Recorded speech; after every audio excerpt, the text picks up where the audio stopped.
रजत शर्मा के साथ।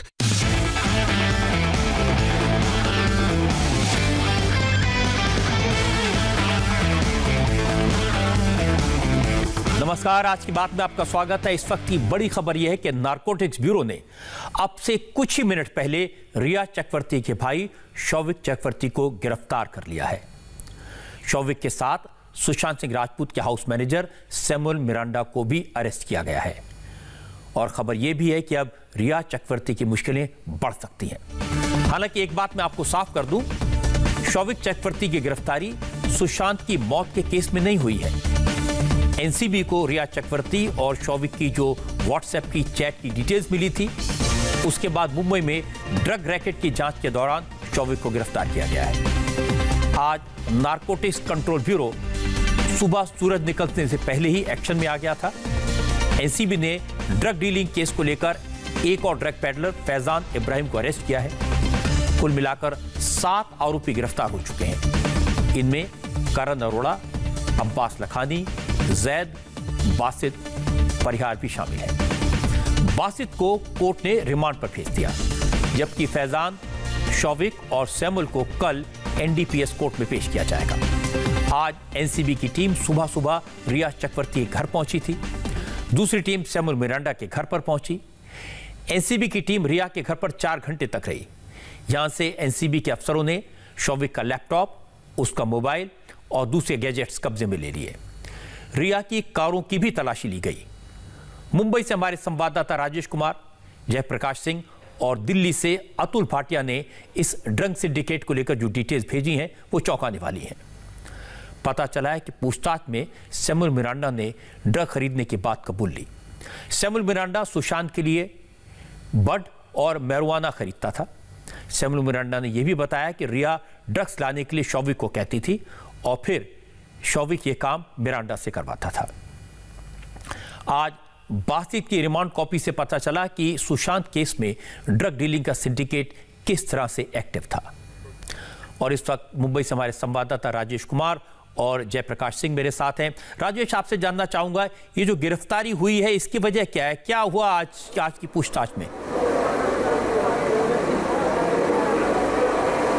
देखिए, शौविक चक्रवर्ती और सैमुअल मिरांडा से जो पूछताछ हुई है रजत जी, उसमें वो ड्रग चैट्स को लेकर लगातार पूछताछ हो रही थी। जो ड्रग चैट्स हमने इंडिया टीवी पर दर्शकों को दिखाए हैं, लगातार उन ड्रग चैट्स से ये साबित हो रहा था कि वो ड्रग पेडलर से संपर्क में। वो ड्रग चैट से ये साबित हो रहा था कि वो ड्रग्स खरीद रहा था। उन ड्रग चैट से ये साबित हो रहा था कि वो ड्रग्स खरीद कर सैमुअल मिरांडा तक पहुंचाया जा रहा था। उसके आखिर किस वजह से, किसके लिए ड्रग खरीदे जा रहे थे, इसके जवाब ठीक शौविक नहीं दे रहा था। इंडिया नारकोटिक्स कंट्रोल ब्यूरो को शक था कि ये ड्रग्स जो है वो हासिल कर रहा है शौविक अपने लिए भी, और किसी न किसी तरीके से सुशांत तक ये ड्रग्स पहुंचाए जा रहे थे अनजाने में। जब इसके जवाब ठीक नहीं मिले हैं, उसके बाद सैमुअल मिरांडा और शौविक चक्रवर्ती दोनों को गिरफ्तार कर लिया गया है। कई सारे ऐसे चैट्स हैं जिसमें साफ दिख रहा है कि शौविक जो है वो ड्रग पेडलर से संपर्क में था, सिर्फ अपने लिए नहीं, अपने दोस्तों के लिए भी। अपने दोस्तों जो उसके जिन दोस्तों को ड्रग्स नहीं मिल रहे थे वो शौविक से संपर्क करते थे। और यही वजह है कि नारकोटिक्स कंट्रोल ब्यूरो को शक था,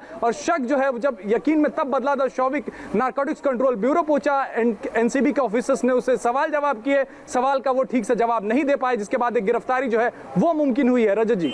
जयप्रकाश, अब इन्हें कल कोर्ट में पेश किया जाएगा, तो क्या संभावना है? ये लोग जाहिर है बेल के लिए अप्लाई करेंगे, कोशिश करेंगे? बिल्कुल कोशिश करेंगे रजत सर, और इसमें सबसे महत्वपूर्ण बात यह है कि शौविक जो है वो उसके पास कोई ड्रग नहीं मिला है, लेकिन सबसे अहम जो गिरफ्तारी हुई है उसका कारण यह है कि शौविक सीधे तौर पर ड्रग पैडलर के संपर्क में था। ये बात जो ड्रग चैट है, व्हाट्सएप चैट है, उससे साफ साबित हुई है। यही वजह है कि आज कैजाद इब्राहिम को भी गिरफ्तार किया गया, और कैजाद के साथ भी शौविक की बातचीत थी, सैमुअल मिरांडा की बातचीत थी, और सबसे अहम गवाही सैमुअल मिरांडा की हुई है, क्योंकि सैमुअल मिरांडा ने साफ तौर पर स्वीकारा है कि जो शौविक है उसके लिए ड्रग लाने का काम सैमुअल मिरांडा लगातार करता था। न सिर्फ ड्रग पैडलर से मिला करता था, बल्कि वो जाता था खुद इन पैडलर्स के पास, और वहां से ड्रग लेकर जो सुशांत सिंह राजपूत का घर है वहां पर देना हो, या फिर जुहू तारा रोड जहां हम खड़े हैं रिया के घर पे, यहां देना हो, ये काम सैमुअल मिरांडा करता था। तो निश्चित तौर पे एक पूरी ड्रग चेन है, और इस चेन को डिकोड करने का काम नारकोटिक्स कंट्रोल ब्यूरो ने किया, जिसके बाद ये जो 5 गिरफ्तारियां हुई थी ड्रग पेडलर की, और आज ये 2 गिरफ्तारियां और हुई हैं। जी राजेश, जिन गिरफ्तारियों का जिक्र आप कर रहे हैं, जो जयप्रकाश ने भी बताया, तो कौन कौन से सेक्शन लगाए गए हैं, किन धाराओं के तहत ये गिरफ्तारियां की गई हैं?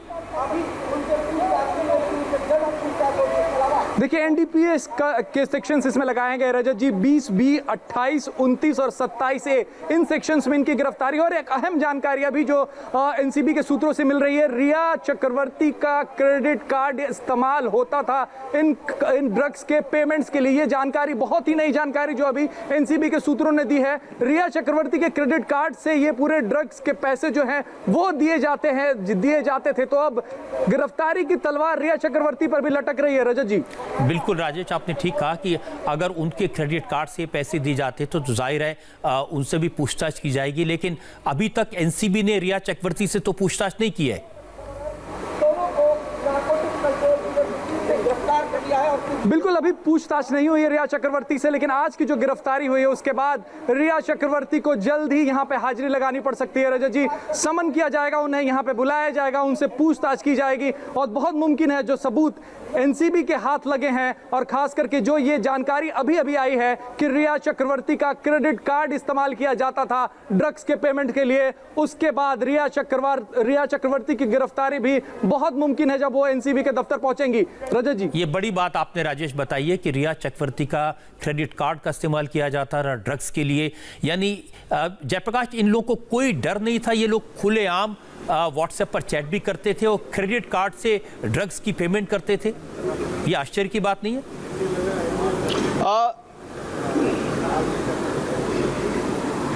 बिल्कुल रजत सर, देखिए इसमें क्रेडिट कार्ड का इस्तेमाल होता था। ये श्रुति मोदी को भी एक क्रेडिट कार्ड दिया गया था और ये कहा गया था कि जो भी आपका खर्चा होगा वो आप करते रहें और महीने के अंत में आपके क्रेडिट कार्ड को जो है वो पेड कर दिया जाएगा। तो ये रिया चक्रवर्ती ने क्रेडिट कार्ड 3-4 बनवाए थे। सैमुअल मिरांडा को अलग दिया था, श्रुति मोदी को अलग दिया था, खुद रिया चक्रवर्ती शौविक को एक क्रेडिट कार्ड देकर रखी हुई थी। ये तमाम जानकारी आई है। लेकिन जो 5 ड्रग पैडलर गिरफ्तार हुए हैं, इनकी गिरफ्तारी के बाद जो इनके पास 60 ग्राम जो गांजा मिला है, इसके अलावा 12-13 लाख रुपए जो अलग से कैश मिले हैं, इन तमाम चीजों को लेकर जो है ये गिरफ्तारियां हुई हैं। और ये गिरफ्तारियां होने के बाद शौविक का नाम आया और शौविक को आज यहां सुबह जो है ले जाया गया इसी घर से, जुहू तारा रोड के घर से, और यहां से ले जाने के बाद शौविक से नारकोटिक्स कंट्रोल ब्यूरो के दफ्तर में लगातार पूछताछ हुई। और वहां पूछताछ करने के बाद जब सैमुअल ने यह मान लिया कि वो ड्रग लाता था, तो उसके बाद फिर और कुछ पूछने के लिए बचा नहीं था और उसके बाद शौविक चक्रवर्ती का बयान लिया गया और बयान लेने के बाद शौविक और सैमुअल की गिरफ्तारी की गई है और कल इन्हें एनडीपीएस कोर्ट में पेश किया जाएगा और कल इब्राहिम को भी एनडीपीएस कोर्ट में पेश किया जाएगा। राजेश, जिन धाराओं के तहत गिरफ्तार किया गया है उसमें तो 10 साल तक की सजा हो सकती है, काफी गंभीर धाराएं हैं ये। अगर ड्रग्स को ट्रांसपोर्ट करते हैं ये लोग, एक जगह से दूसरे जगह लेके जाते हैं और कमर्शियल यूज के लिए इस्तेमाल होता है उसका, तो सजा जो है वो 10 साल तक हो सकती है। हालांकि सिर्फ अगर इस्तेमाल के लिए उन्होंने ड्रग खरीदा है तो 1 साल से 10 साल तक की सजा हो सकती है। वो एनसीबी ने क्या सबूत जुटाए हैं, कोर्ट में किस तरीके से वो रखती है, उस पर डिपेंड करता है रजत जी। ताजा जानकारी बहुत अहम आ रही है रजत जी इस वक्त।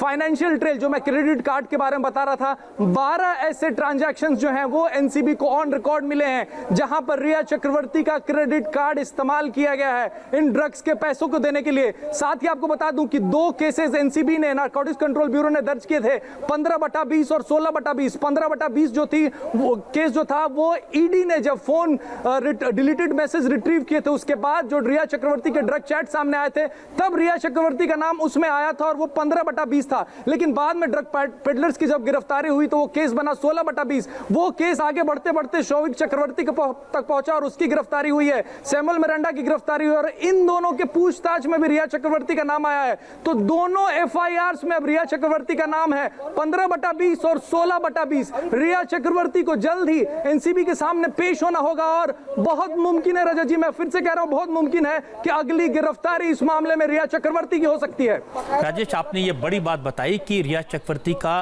क्रेडिट कार्ड इस्तेमाल कर रहे थे और बहुत सारी ट्रांजैक्शन थी, और दूसरा आपने बताया कि वो ये चैट्स थी उनकी जिनके आधार पर ये केस बना, उनको उन्होंने डिलीट कर दिया था, उनको रिकवर किया गया। इसका मतलब रिया चक्रवर्ती को इस बात का अंदाजा था कि ये जो कुछ उन्होंने किया है ये क्राइम है, ये अपराध है, इसीलिए उन चैट्स को डिलीट किया।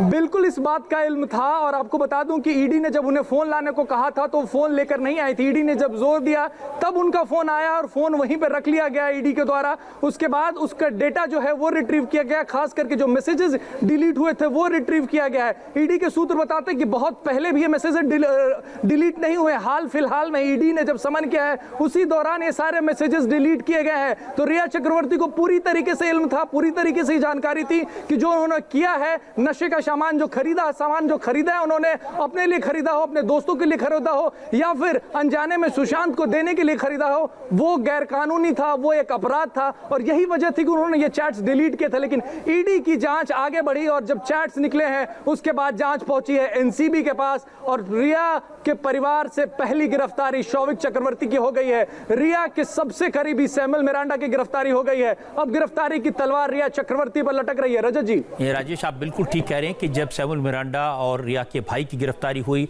उनके कार्ड से पेमेंट किए गए, तो मामला तो बहुत गंभीर है।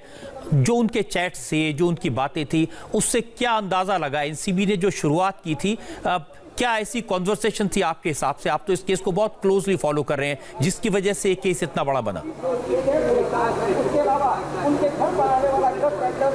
देखिए, ड्रग पेडलर से जो चैट्स हैं शौविक चक्रवर्ती के साथ ही हमने एक चैट दिखाया था जिसमें अपने दोस्त को बता रहे हैं कि कितने कहां से ड्रग्स ले सकते हो, नाम बता रहे हैं, वो दाम बता रहे हैं और एक नहीं तकरीबन 5 ड्रग पेडलर्स के नाम जो है और नंबर शौविक चक्रवर्ती ने अपने दोस्त को दिया था, जगह तक बताया था, दाम तक बताया था, ड्रग का नाम क्या है वो तक बताया था। तो इससे बहुत कुछ साफ हो रहा था कि शौविक चक्रवर्ती इस ड्रग के धंधे में, प्रोक्योरमेंट के धंधे में, दूसरे को सप्लाई करने के धंधे में बहुत अंदर तक शामिल है, बहुत अंदर तक घुसा हुआ है। यही वजह है कि एनसीबी ने पहले आसपास जहां से ड्रग्स वो खरीदता था, चाहे वो जैद विलात्रा हो या फिर बासित हो, इनको पहले गिरफ्तार किया और उनसे पूछताछ की और उनसे पूछताछ में सब कुछ साफ हो गया। जैद विलात्रा की गिरफ्तारी हुई, उसने बताया पूछताछ में कि बासित उससे ड्रग लेता था। बासित की गिरफ्तारी हुई, बासित ने बताया कि हाँ वो जैद से लेता था ड्रग, लेकिन शौविक के कहने पर लेता था और शौविक के कहने पर ही वो सैमुअल मिरांडा को ये ड्रग देता था। जिसके बाद स्थिति साफ हो गई। एनसीबी ने यह फैसला किया कि समन करके इन्हें यहां बुलाएंगे और पूछताछ जब हुई तो सब कुछ दूध का दूध पानी का पानी हुआ, जिसके बाद गिरफ्तारी मुमकिन हुई है। रजत जी, राजेश, दर्शकों को एक बार फिर से ये बड़ी खबर बता दें। शौविक चक्रवर्ती जो रिया चक्रवर्ती के भाई हैं, उनको अब से थोड़ी देर पहले एनसीबी ने अरेस्ट कर लिया है और सैमुअल मिरांडा जो मैनेजर थे सुशांत सिंह राजपूत के, उनको भी अरेस्ट कर लिया गया है। तो रिया का भाई शौविक इस समय एनसीबी की हिरासत में, कल सुबह उन्हें कोर्ट में पेश किया जाएगा और जिन धाराओं के तहत उन्हें अरेस्ट किया गया है उन धाराओं में 1 से 10 साल तक की सजा हो सकती है। शौविक चक्रवर्ती और सैमुअल मिरांडा, इन दोनों को गिरफ्तार किया गया है और राजेश कुमार, जयप्रकाश सिंह दोनों इस वक्त हमारे साथ हैं। राजेश, आप बता रहे थे कि रिया चक्रवर्ती के कार्ड का इस्तेमाल किया गया, इसके बारे में क्या डिटेल्स हैं आपके पास में?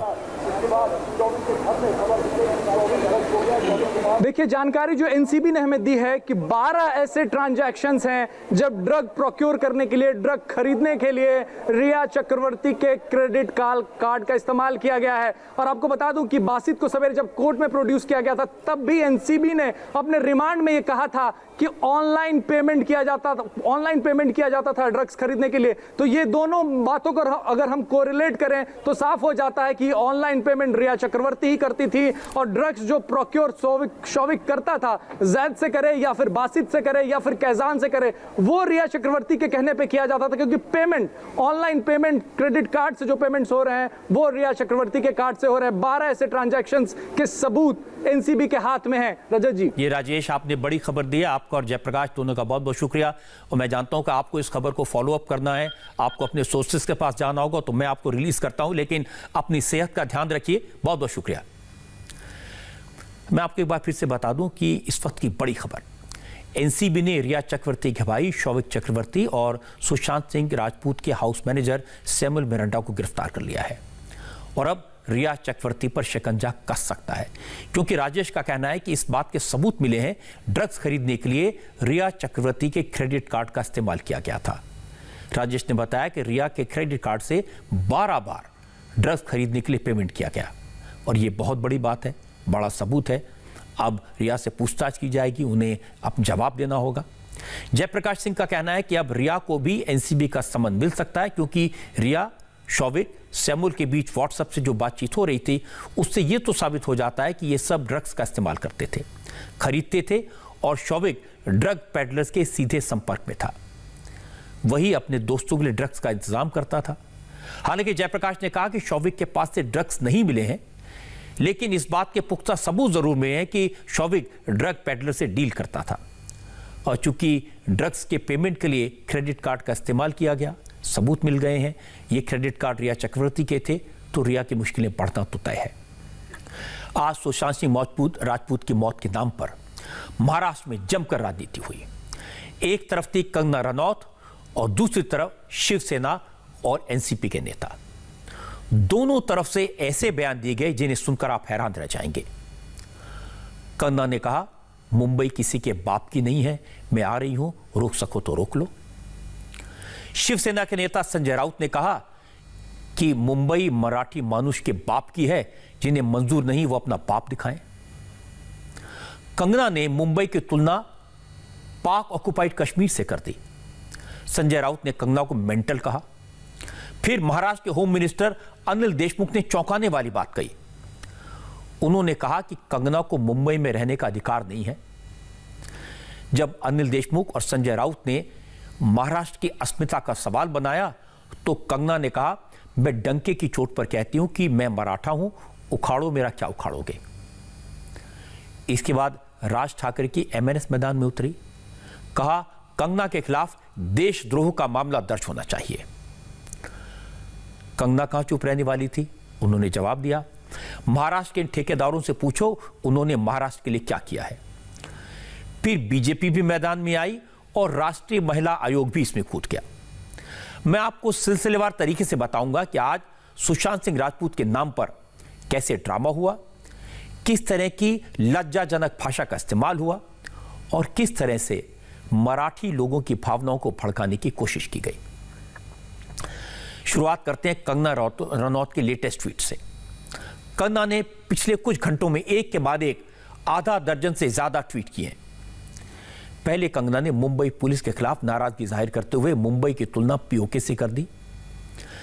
इसके बाद जब शिवसेना के नेताओं के बयान आए, धमकियां मिली, प्रदर्शन शुरू हुए, तो कंगना ने कह दिया एक ही दिन में पीओके से तालिबान बना दिया। इससे मामला और बिगड़ गया।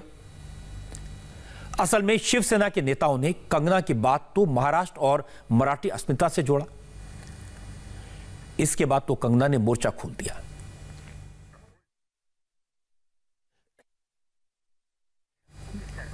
उन्होंने लिखा, जो भी चापलूस आज महाराष्ट्र को लेकर अपना प्यार दिखा रहे हैं, उन्हें यह पता होना चाहिए कि मैं पहली एक्टर डायरेक्टर हूं जो छत्रपति शिवाजी महाराज और रानी लक्ष्मीबाई को बड़े पर्दे पर लाई। इस काम में मुझे कई लोगों के विरोध का सामना करना पड़ा। कंगना ने लिखा, जो मेरा विरोध कर रहे हैं उनकी औकात नहीं है कि फिल्म इंडस्ट्री के 100 साल में एक भी फिल्म मराठा प्राइड पर बनाई हो, जबकि मैंने इस्लाम डोमिनेटेड इंडस्ट्री में अपनी जान और करियर को दांव पर लगाया।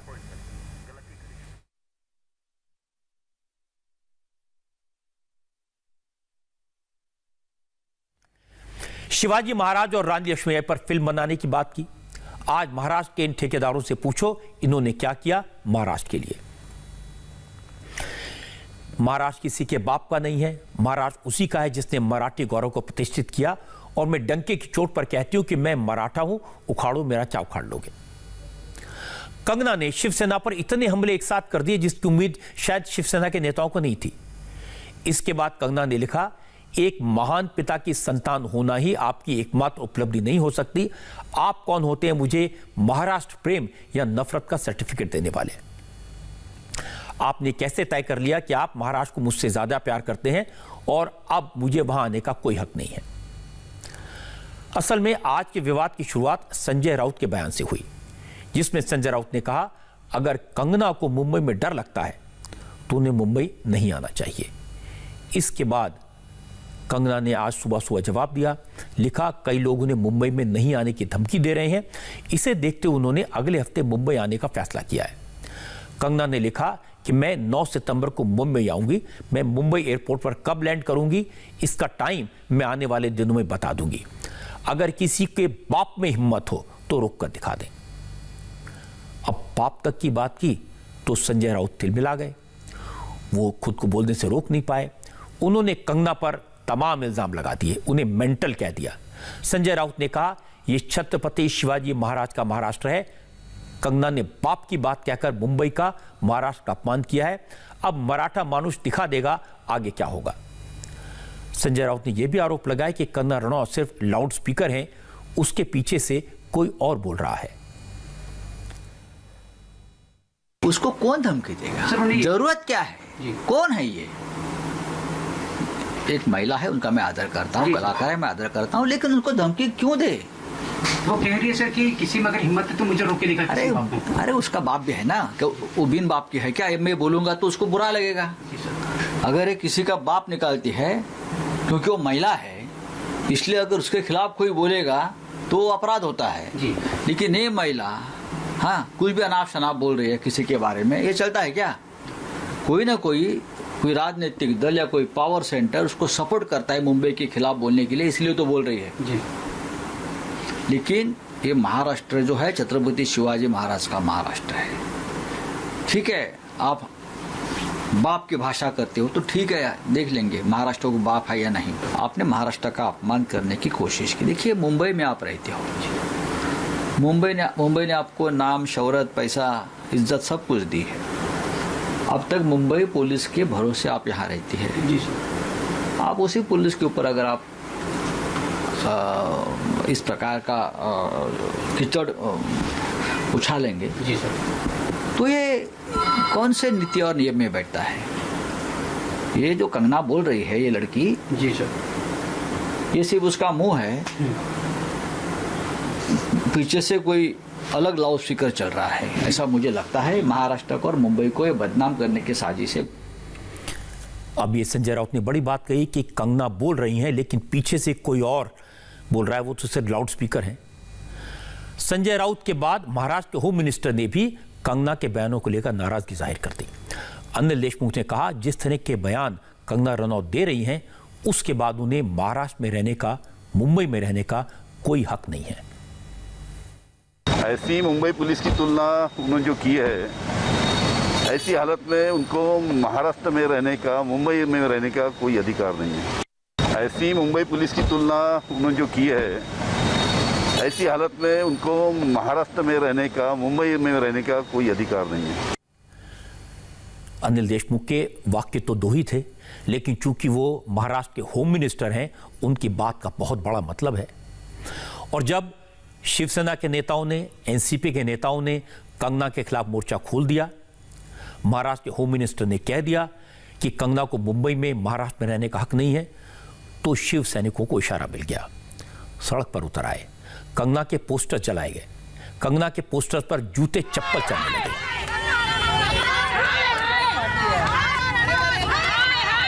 ये तस्वीरें ठाणे की हैं, जहां शिवसेना की महिला ब्रिगेड ने कंगना के फोटो पहले काली पोती, फिर जूते और चप्पल से उसकी पिटाई की।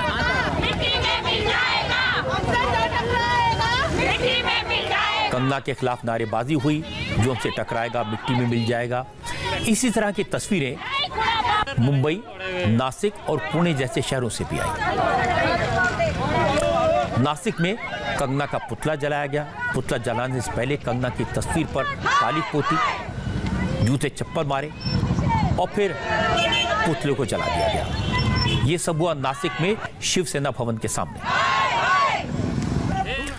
कंगना के पोस्टर पर जब जूते चप्पल चलने की तस्वीरें आई तो कंगना रनौत ने फिर ट्वीट किया। पहले कहा कि कंगना को मुंबई में रहने का कोई अधिकार नहीं, कंगना को मुंबई में नहीं घुसने दिया जाएगा, और अब यह कहा जा रहा है कि कंगना को भी पत्थर और रॉड के सहारे उसी तरह पीट पीट कर मारा जाएगा जैसे पालघर में साधुओं को मारा गया था।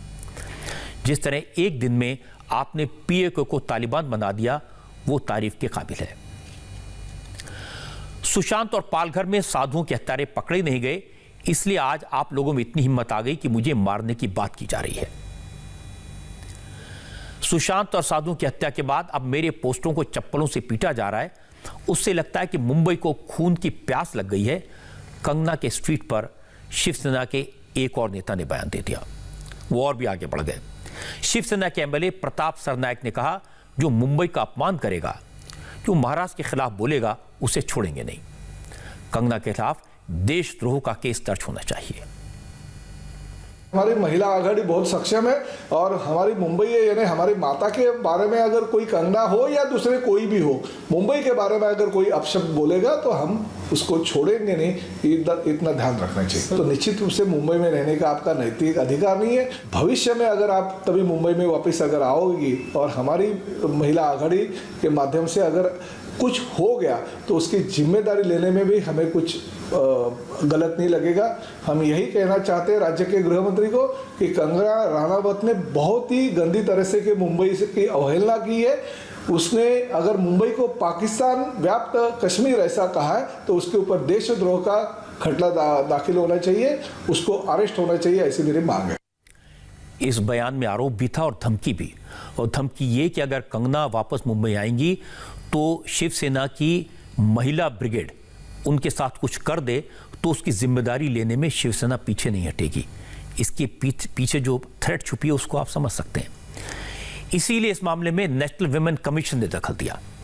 एनसीडब्ल्यू की चेयरपर्सन रेखा शर्मा ने कहा, जो लोग कंगना को मारने पीटने की बात कर रहे हैं, धमकी दे रहे हैं, उन्हें तुरंत गिरफ्तार किया जाना चाहिए। कंगना के किसी भी ट्वीट में ऐसा नहीं लगा कि वो देशद्रोही हैं या किसी इंसान के अगेंस्ट उन्होंने थ्रेट किया है, और ऐसे में कोई भी कुछ भी कह सकता है। इससे यही नहीं, हम महिलाओं को जो कहते हैं ना मुंह बंद रखो, ये विचारधारा सामने आती है शिवसेना के नेताओं को कि महिलाओं को सह नहीं सकते हो अगर वो आज़ादी से बात कर रही हैं। तो प्रताप सरनाइक को अरेस्ट किया जाए, जिन्होंने कहा है कि हम आपको यहाँ आने पर टांगे तोड़ देंगे और बहुत कुछ गलत शब्दों का प्रयोग किया है। इनका अरेस्ट इमीडिएट होना चाहिए। ये समाज के लिए खतरा है और स्पेशली महिलाओं के लिए खतरा है। ये इनको बाहर खुले में छोड़ना नहीं चाहिए।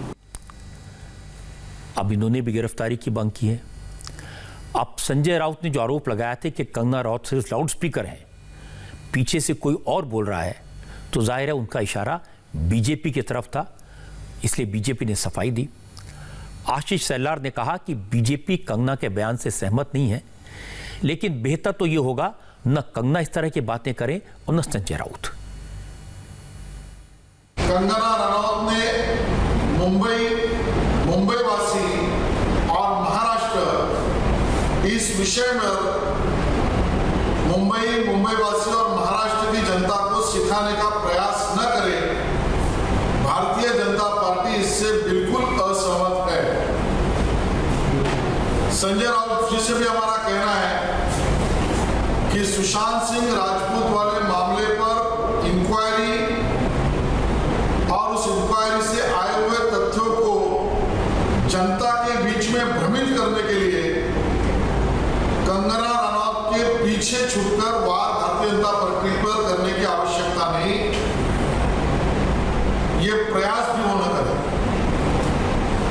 जिस तरीके का माहौल है उसमें कोई भी कंगना रनौत हो या संजय राउत हो, इन्होंने शांतता और सद्भावना को बिगाड़ने का प्रयास न करें। ये भारतीय जनता पार्टी की भूमिका है। आशीष सेल्लार की बात तो सही है, चाहे कंगना रनौत हो चाहे संजय राउत हो, दोनों को शांति का पाठ पढ़ना चाहिए।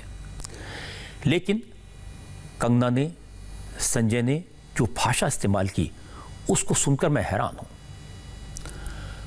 कंगना मुंबई में काम करती हैं, यहां उनका घर है, यहां आने का उनको पूरा हक है, लेकिन ऐसी भाषा बोलने का कोई हक नहीं है। क्या जरूरत थी ये कहने की कि महाराज किसी के बाप का नहीं है, उखाड़ लो, मेरा क्या उखाड़ोगे? ये सिविलाइज भाषा तो नहीं है। पहले उन्होंने मुंबई को पीओके और तालिबान से कंपेयर कर दिया, ये बिल्कुल गलत है। जिस मुंबई में वो इतने साल से रहती हैं, जिस मुंबई में रहकर वो स्टार बनी, उसकी तुलना पीओके और तालिबान से करना कैसे वाजिब ठहराया जा सकता है? ये तो देश का अपमान है। अब संजय राउत से खामखा मराठी अस्मिता का प्रश्न बना रहे हैं, कह रहे हैं शिवसेना महाराष्ट्र के दुश्मनों का श्राद्ध करके रहेगी। ये श्राद्ध करके रहेगी? ये भाषा, ये विचार, ये महाराष्ट्र की संस्कृति तो नहीं हो सकती। होम मिनिस्टर अनिल देशमुख जिम्मेदार पद पर बैठे तो भी कह रहे हैं कंगना को मुंबई में रहने का अधिकार नहीं क्योंकि उन्होंने मुंबई पुलिस की बदनामी की। अब अनिल देशमुख को यह अधिकार किसने दिया? क्या वो तय करेंगे कि मुंबई में कौन रहेगा, कौन नहीं रहेगा? यह बंद होना चाहिए। यह सारा मामला सुशांत सिंह राजपूत की मौत से जुड़ा है। कंगना ने मुंबई पुलिस की जांच पर सवाल उठाए थे। शुरू में शिवसेना को बुरा लगा था, वहां के होम मिनिस्टर के बात रास नहीं आई थी, तब से तकरार शुरू हुई और अब सारे लोग लड़ते लड़ते जिस लेवल पर उतर आए हैं वो दुर्भाग्यपूर्ण है, चिंता की बात है। इन सब के बयान आग लगाने वाले हैं। मुझे तो लगता है कि शरद पवार जैसे अनुभवी सीनियर नेता को सामने आना चाहिए, दोनों को समझाना चाहिए, यह खामखा बड़ा इशू न बने। इन बयान बहादुरों की वजह से मुंबई में, महाराष्ट्र में टकराव की हालत न बने, हिंसा न भड़क जाए, मारपीट ना हो। जहां तक सुशांत सिंह राजपूत के केस का सवाल है, सीबीआई जांच कर रही है। मुंबई पुलिस को सीबीआई के साथ कोऑपरेट करना चाहिए, क्योंकि सब जानना चाहते हैं सच क्या है। क्योंकि सुशांत सिंह राजपूत की मौत के केस की जांच करते हुए सीबीआई को आज 15 दिन हो गए हैं। इस केस को लॉजिकल कंक्लूजन तक ले जाना सीबीआई के लिए टेढ़ी कील साबित हो रहा है, बड़ी चुनौती साबित हो रहा है। अलग अलग लोग अलग अलग तरह के बयान दे रहे हैं। मैं आपको सुशांत सिंह का इलाज करने वाले डॉक्टर्स के बयानों का उदाहरण देता हूं। एक डॉक्टर कह रहे हैं कि सुशांत सिंह बाइपोलर डिसऑर्डर का शिकार थे। दूसरे डॉक्टर अपने बयान में कह रहे हैं कि उसे कभी नहीं लगा कि सुशांत बाइपोलर हैं। इलाज करने वाला एक डॉक्टर कहता है कि सुशांत में सुसाइडल टेंडेंसी थी, वो खुदकुशी कर सकते थे। अगले दिन दूसरा डॉक्टर सीबीआई को बता रहा है कि सुशांत डिप्रेशन में थे, निराशा में डूबे थे, लेकिन उन्होंने आत्महत्या की बात कभी नहीं की। अब सीबीआई किसको सही मानेगी? आज सीबीआई ने सुशांत सिंह का इलाज कर चुके साइकियाट्रिस्ट हरीश शेट्टी का बयान लिया। सुशांत सिंह राजपूत का इलाज कुल 5 डॉक्टर्स ने अलग अलग वक्त पर किया है। सीबीआई अब सबका बयान दर्ज कर रही है। हर डॉक्टर से पूछ रही है कि सुशांत में क्या सिम्टम्स थे, कौन सी बीमारी थी, उनके डिप्रेशन का लेवल क्या था, क्या इस तरह की संभावना थी कि वो सुसाइड कर सकते हैं, उन्हें कौन सी दवाएं दी गई थी। सुशांत का इलाज कर चुके एक और डॉक्टर का बयान मेरे पास आया है। नाम है डॉक्टर केरसी बोमी चावड़ा। डॉक्टर चावड़ा के नाम से जानते हैं, वो काफी फेमस हैं। 7 महीने तक उन्होंने सुशांत का इलाज किया। सुशांत की मौत से कुछ दिन पहले तक डॉक्टर केरसी चावड़ा सुशांत का इलाज कर रहे थे। बिहार पुलिस के पास उन्होंने अपना जो बयान दर्ज कराया, उसमें डॉक्टर चावड़ा ने कई चौंकाने वाली बातें कही। डॉक्टर का पूरा बयान मैं आपको सुनवाऊं, इससे पहले इस बयान की 3-4 बड़ी बातें आपको बता देता हूं। डॉक्टर चावड़ा का कहना है कि सुशांत बाइपोलर नहीं थे, लेकिन उनको सीवियर डिप्रेशन था। जबकि साइकोथेरेपिस्ट सुजैन वॉकर का दावा है कि सुशांत बाइपोलर डिसऑर्डर का शिकार थे, और इस बात को डॉक्टर दादा चंद जी ने कंफर्म किया। डॉक्टर चावड़ा का कहना है कि सुशांत में सुसाइडल टेंडेंसीज नहीं थी। सुशांत की दिक्कत सिर्फ इसलिए बढ़ी क्योंकि दवाओं का असर होने के बाद जैसे ही थोड़ी राहत मिलती थी, वो दवाएं लेना बंद कर देते थे। डॉक्टर केरसी चावड़ा ने बिहार पुलिस के सामने जो बयान रिकॉर्ड कराया, उसकी कॉपी पटना में मौजूद हमारे संवाददाता नीतीश चंद्र ने मुझे आज भेजी। डॉक्टर केसी चावड़ा मुंबई के मशहूर साइकियाट्रिस्ट हैं, मुंबई के हिंदुजा हॉस्पिटल में कंसल्टेंट हैं। नवंबर 2019 से लेकर जून 2020 तक 7 महीने तक सुशांत सिंह राजपूत का इलाज किया।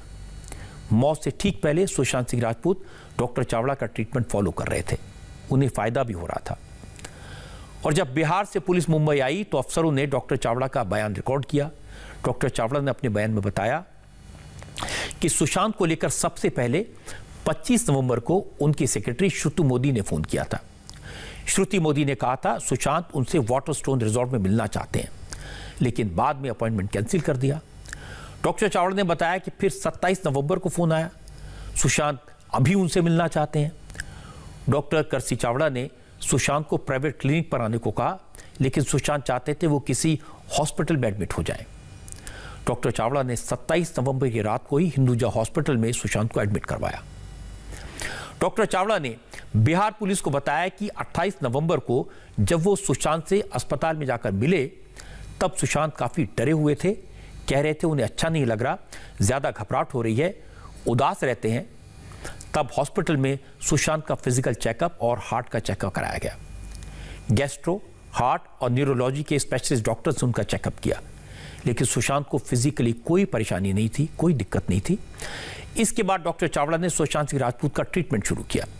सुशांत 2 दिन तक अस्पताल में रहे, लेकिन 30 नवंबर को रिया ने डॉक्टर चावड़ा को फोन किया और कहा कि सुशांत सिगरेट पीना चाहते हैं।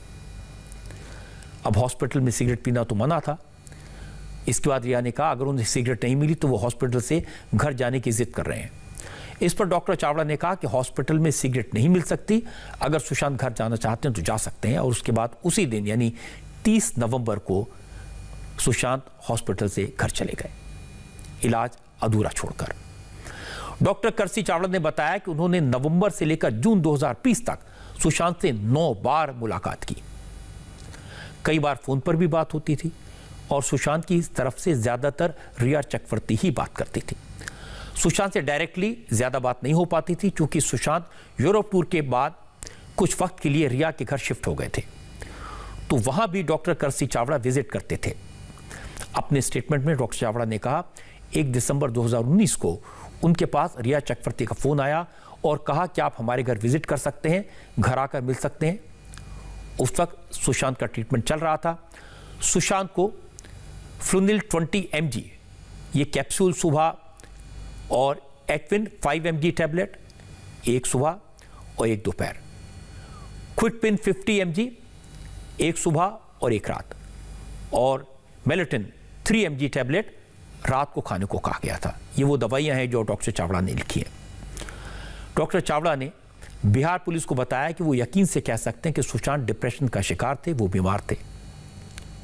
ये जो सारी दवाइयां, इनकी डिटेल्स मैं आपको बताऊंगा, इन दवाइयों का क्या असर होता है। लेकिन डॉक्टर चावड़ा ने कहा कि उन्होंने 5 दिसंबर को भी रिया के घर विजिट किया, लेकिन तब सुशांत जिम में थे। 5 मिनट के लिए मुलाकात हुई। फिर 10 दिसंबर को सुशांत के सिम्टम्स कुछ कम जरूर हुए, लेकिन वो उदास थे, मोटिवेशन नहीं था। फिर भी हालात को देखते हुए डॉक्टर चावड़ा ने सुशांत के दवाओं की डोज कम कर दी थी और कुछ दूसरी दवाएं बढ़ा दी थी। डॉक्टर चावड़ा ने बताया कि इसके बाद 20 दिसंबर को रिया का फोन फिर आया। रिया ने बताया कि सुशांत काफी अच्छा फील कर रहे हैं। कुछ दिन ऐसे ही चला। 23 दिसंबर को रिया ने डॉक्टर चावड़ा को बताया कि वो दोनों नए घर में शिफ्ट हो गए हैं। डॉक्टर ने कहा इसे लेकर वो उन्हें कॉन्ग्रेचुलेट करने उनके घर गए और तब भी सुशांत अच्छा महसूस कर रहे थे। डॉक्टर चावड़ा ने अपने बयान में कहा 31 दिसंबर को फिर रिया का कॉल आया। तब बताया गया कि सुशांत को सुबह उठने में परेशानी होती है, नींद आती रहती है, आलसी फील करते हैं। इसके लिए डॉक्टर की तरफ से एक और टैबलेट प्रेस्क्राइब की गई। इसका नाम मॉडलर्ट 100 mg ये ऐड कर दी गई। फिर 5 जनवरी 2020 को रिया का फोन आया। बताया गया कि सुशांत काफी बेहतर फील कर रहे हैं, घबराहट कम थी। ये सुनने के बाद डॉक्टर चावड़ा ने बताया कि उन्होंने मेडिकेशन की डोज कम कर दी। लेकिन 9 जनवरी को फिर फोन आया। इस बार रिया ने कहा सुशांत को घबराहट ज्यादा हो रही है, इसलिए क्या वो फिर से हॉस्पिटल में एडमिट हो सकते हैं। तब डॉक्टर करसी चावड़ा की तरफ से कहा गया अभी तो बाहर जा रहे हैं, आकर देखेंगे क्या कर सकते हैं। फिर 20 जनवरी को उन्हें बताया गया कि सुशांत अपनी फैमिली से मिलने चंडीगढ़ जा रहे हैं। मैं आपको डॉक्टर केसी चावड़ा का यह बयान डिटेल में इसलिए बता रहा हूं, आपको पता चले कि आखिर सुशांत को लेकर डॉक्टर्स की राय क्या थी। सुशांत को कोई परेशानी तो थी, और जो परेशानी थी वो क्या थी, और उस दिक्कत के लिए सुशांत का ट्रीटमेंट क्या चल रहा था, कौन कौन से डॉक्टर से उनका इलाज हो रहा था। डॉक्टर चावड़ा ने बताया कि फरवरी मार्च में सुशांत की तबीयत में सुधार हुआ, लेकिन चूंकि सुशांत ने दवाइयां लेनी बीच में बंद कर दी थी, मेडिकेशन रोक दिया था, इसलिए तबीयत फिर से बिगड़ने लगी। डॉक्टर करसी चावड़ा ने बिहार पुलिस को बताया 1 फरवरी को उनकी रिया से सुशांत को लेकर बात हुई और तब उन्हें बताया गया कि सुशांत बेहतर फील कर रहे हैं। फिर 10 फरवरी को भी यही कहा गया, लेकिन इसके साथ साथ ये भी बताया गया कि सुशांत दवा को लेकर कुछ कहना चाहते हैं। लेकिन तब डॉक्टर चावड़ा ने कहा अभी दवा बंद नहीं करना, दवा चालू रखना, क्योंकि अगर दवा बीच में बंद कर दी तो फिर रिलैप्स होने के चांसेस हैं, यानी दोबारा सिम्टम्स आ सकते हैं। डॉक्टर ने कहा 2 महीने तक ठीक लगेगा, तब दवा बंद करने के बारे में सोचेंगे। डॉक्टर चावड़ा ने कहा इस बार 20 मार्च को उन्होंने खुद सुशांत की तबीयत पूछने के लिए कॉल किया। तब भी रिया ने फोन उठाया और कहा कि सुशांत ठीक है, लेकिन पिछले 14 दिन से उन्होंने दवा लेनी बंद कर दी है। तब डॉक्टर चावड़ा ने कहा सुशांत को ऐसा नहीं करना चाहिए था, ये काफ़ी गलत किया, खतरनाक हो सकता है। डॉक्टर ने अपने बयान में कहा इस बातचीत के बाद अगले 2 महीने तक सुशांत को लेकर उन्हें कोई कॉल नहीं आया। अब तक तो ये कहा जा रहा था कि 8 जून को सुशांत और रिया के बीच कहासुनी हुई थी। इसी के बाद रिया सुशांत का घर छोड़कर गई। रिया के वकील ने बताया कि सुशांत की बहन प्रियंका ने जो प्रिस्क्रिप्शन 8 जून को भेजा था उसी को लेकर बहस हुई थी और फिर सुशांत ने उन्हें जाने को कह दिया था। लेकिन आज डॉक्टर करसी चावड़ा के बयान से एक हैरान करने वाला खुलासा हुआ। डॉक्टर चावड़ा ने अपने बयान में कहा कि रिया ने उन्हें 3 जून को ही बता दिया था कि वो कल सुशांत के घर से जाने वाली है। रिया 4 जून को सुशांत का घर छोड़कर जाने का मन बना चुकी थी, उनकी तैयारी हो चुकी थी।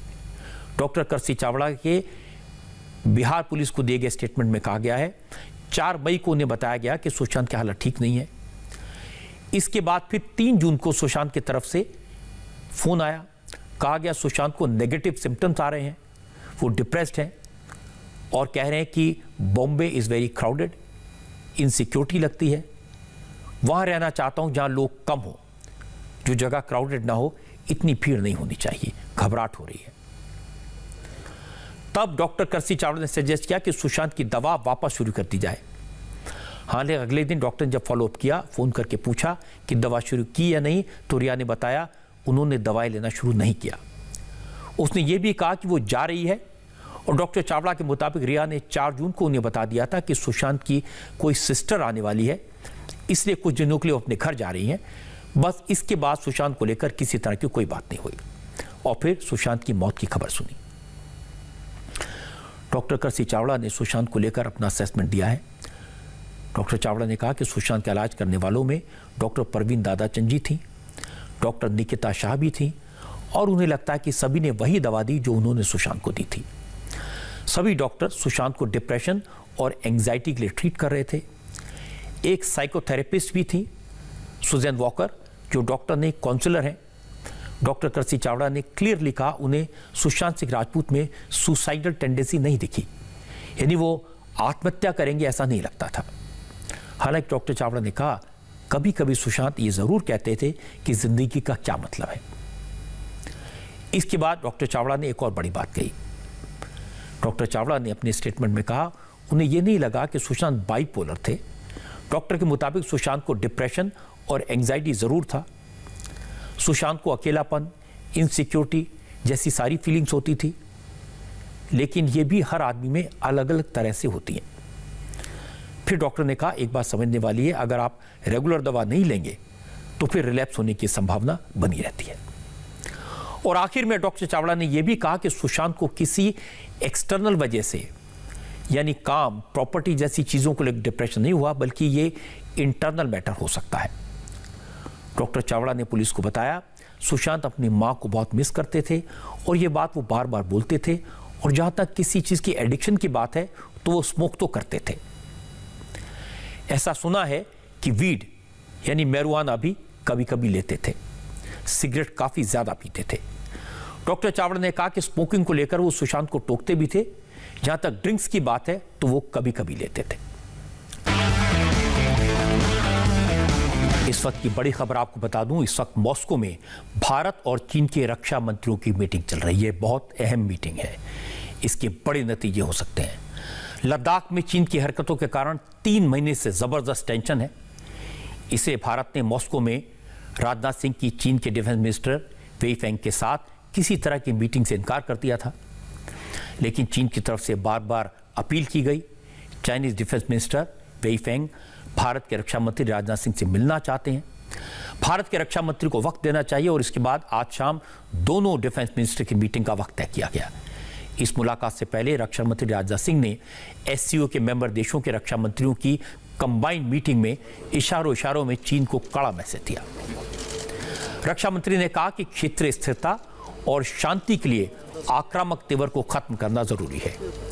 राजनाथ सिंह ने कहा कि एससीओ देशों में विश्वास और सहयोग बना रहे, इसके लिए अंतर्राष्ट्रीय नियमों के प्रति सम्मान, एक दूसरे के हितों के प्रति संवेदनशीलता, इसको अपनाना जरूरी है। साथ ही विवादों को शांतिपूर्ण तरीके से निपटाया जाए। राजनाथ सिंह ने कहा कि भारत आतंकवाद की निंदा करता है और उन लोगों की भी जो इसका साथ देते हैं। मनीष प्रसाद हमारे संवाददाता जो इस वक्त लेह में हमारे साथ मौजूद हैं। मनीष हमारे डिफेंस एडिटर हैं और तमाम तरह की जानकारी इनके पास रहती हैं। अब मनीष, राजनाथ सिंह और चीन के रक्षा मंत्री की जो मीटिंग है, इसके बारे में क्या अपडेट आपके पास है? जी, इस मीटिंग पर सभी की नजर थी और ये 7 सदस्यीय डेलीगेशन है जिसमें रक्षा मंत्री राजनाथ सिंह और डिफेंस सेक्रेटरी अजय कुमार के साथ कुल मिला के 7 मेंबर्स हैं। और वहीं दूसरी तरफ चीन की तरफ से वे फेंगी और उनके जो सीनियर मोस्ट ऑफिसर्स हैं वो इसमें मौजूद है। हमारे सोर्सेस ने बिल्कुल साफ बताया है कि रक्षा मंत्री कड़े रुख के साथ इस बात को रखेंगे कि जो बॉर्डर टेंशन है उसे चीन को कम करना पड़ेगा, खासतौर पे ईस्टर्न लद्दाख के एरिया में जो एरिया डोमिनेंस चीन कर रहा था और इंकर्जन करने की कोशिश और स्टेटस को बदला है उसको पीछे करना पड़ेगा, तभी इस पूरे मसले पे बात आगे हो पाएगी। और खासतौर पे इस बारे में भी तैयारी की गई है क्योंकि चीन ब्लैक टॉप, हेलमेट टॉप और साथ में रेंचला का मुद्दा उठा सकता है। उसके अलावा पैंगोंग त्सो में जो डोमिनेट किया है भारतीय सेना ने उसके बारे में भी जिक्र कर सकता है। तो इसी के अनुसार एक पूरे एनालिसिस रिपोर्ट के साथ रक्षा मंत्री राजनाथ सिंह अपने चाइनीज काउंटर पार्ट वे फेंगे को बोलेंगे और उनको यह बात कहेंगे कि जो एग्रीमेंट है उसका पालन करना बेहद जरूरी है। और जिस तरीके से चीन ने स्टेटस को बदला है, चीन को वापस अपनी पोजीशन पे जाना पड़ेगा, अप्रैल 2020 की पोजीशन पे जाना पड़ेगा और तभी दोनों देशों के बीच की जो टेंशन है वो कम हो पाएगी। और ये एक निर्णायक मीटिंग है जिस पर पूरे विश्व की नजर है और सबसे ज्यादा इंपॉर्टेंट, बिल्कुल आप ठीक कह रहे हैं मनीष, पूरी दुनिया की नजर इस पर है और बड़े फैसले इसमें शायद हो सकते हैं। बहुत बहुत शुक्रिया आपका इस अपडेट के लिए। मैंने आपको बताया था कि मॉस्को में चीन की अपील पर राजनाथ सिंह चीन के रक्षा मंत्री से बात कर रहे हैं। दोनों देशों के डिफेंस मिनिस्टर की मीटिंग इस वक्त चल रही है। चीन को बातचीत की अपील इसलिए करनी पड़ी क्योंकि इस बार भारत ने चीन को दो तरफा जवाब दिया। पहले जब जब चीन आग दिखाता था तो भारत की तरफ से बातचीत की अपील की जाती थी, शांति की अपील की जाती थी। लेकिन इस बार चीन ने जब समझौते को तोड़ा, हद पार करने की कोशिश की, तो भारत ने एग्रेसिवली जवाब दिया। आगे बढ़ रहे चीन के फौजियों को हमारे जवानों ने मार भगाया और स्ट्रेटेजिकल पोजीशन पर अपनी पोजीशन मजबूत कर ली। सरकार ने आर्मी को और एयरफोर्स को हर तरह से तैयार रहने को कहा है। 2 दिन में एयर चीफ मार्शल और चीफ ऑफ आर्मी स्टाफ दोनों फ्रंट पोस्ट का दौरा कर चुके हैं। पिछले 2 दिन से आर्मी चीफ लद्दाख में थे। आज लद्दाख में एलएसी के पास खड़े होकर आर्मी चीफ जनरल नरवाणे ने कहा, उम्मीद तो यही है कि शांति से बात बन जाएगी, बातचीत से टेंशन कम होगी, चीन रास्ते पर आ जाएगा, लेकिन अगर जरूरत पड़ी तो फौज हर तरह से जवाब देने को तैयार है। दूसरी तरफ मॉस्को में चीन के रक्षा मंत्री के साथ बातचीत में राजनाथ सिंह ने साफ कर दिया है कि वो अपनी तरफ से टेंशन नहीं बढ़ाएंगे, लेकिन टेंशन कम तभी होगी जब चीन आंख दिखाना बंद करेगा और जो वादा करे उस पर कायम रहेगा। अब वक्त है आज की स्पेशल रिपोर्ट का। अब से थोड़ी देर पहले रिया चक्रवर्ती के भाई शौविक को एनसीबी ने ड्रग्स के केस में गिरफ्तार किया है। इसकी बहुत सारी डिटेल्स सामने आई हैं। नारकोटिक्स कंट्रोल ब्यूरो ने इस गिरफ्तारी पर बयान दिया है। ये बड़ी खबर आपको बताएंगे मेरे सहयोगी पंकज भार्गव।